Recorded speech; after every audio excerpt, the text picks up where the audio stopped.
Okay guys, back on this 2009 Versa, Nissan Versa, 1.8 liter I believe.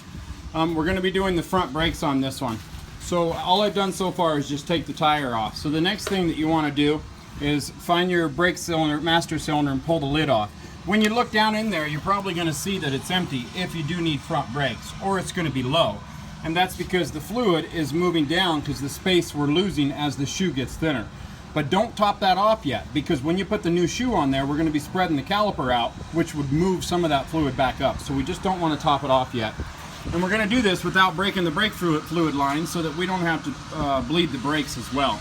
So on the back side of your caliper here, you're going to have two 12mm bolts. You're going to pull both of those off. Hammer, maybe? Might need a hammer. No, it looks like it's going to come. Then you're going to grab the caliper, lift it straight off just like that. These clips just pull it right out. I don't know if you've seen how I did that. I just snapped it right out like that. That's one shoe. And the back shoe is going to come out pushing towards the passenger side. That's the second shoe. Now, when we put these shoes back on, one thing you want to do is grab your fingers and just run them up the rotor. Make sure that it's not grooved. Make sure that it's not warped. This one feels really good. Second thing that we want to do before we put the shoes on, we're going to get a little bit of grease here. And on the back side of all the shoes, shouldn't lay that down in the dirt.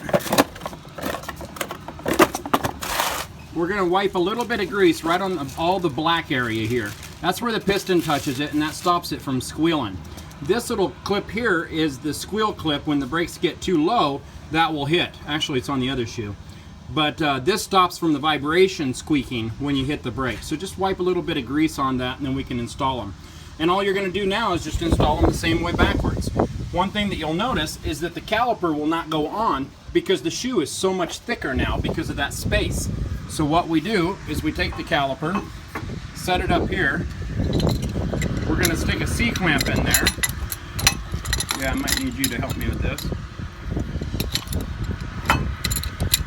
And we're going to thread the C-clamp down. I think you can see what we're doing here. And we're going to shove that cylinder back down to create more space for a thicker shoe. In turn, while we're doing this, you can see it moving there. While we're doing this, we're pushing the fluid back into that master cylinder, and that's when it's going to fill it back up with fluid. And that's the reason you don't want to top it off yet.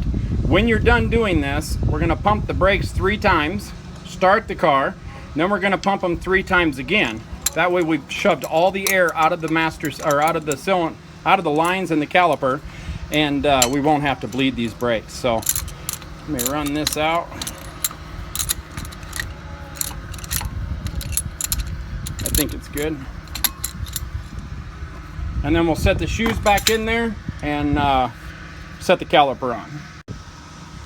Okay, so we got the back snapped in, the front snapped in. This little metal clip here just slides right into the loop of the brake. That just keeps tension on it. And now we have the grease on both sides of those so that they won't make the squeal noise. Now you can see the caliper fits on there pretty easily because we've shoved that cylinder down. We'll have to push these in just a little bit if they don't line up. These do flex. And now we'll tighten down our two 12mm bolts, and that's it. At that point, like I said, when you get that tight and you get the wheel put back on, you want to go ahead and pump the brakes 3 times, start it up, pump them 3 times again. And you're going to do that slowly. So see, that came up just a hair down there, but not much. When we do the other one, it'll come up more, then we'll top it off, and then of course pump our brakes. So I hope this video helps you out. Please click like, please click subscribe.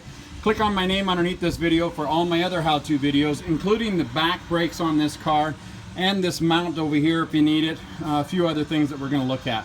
So as always guys, enjoy.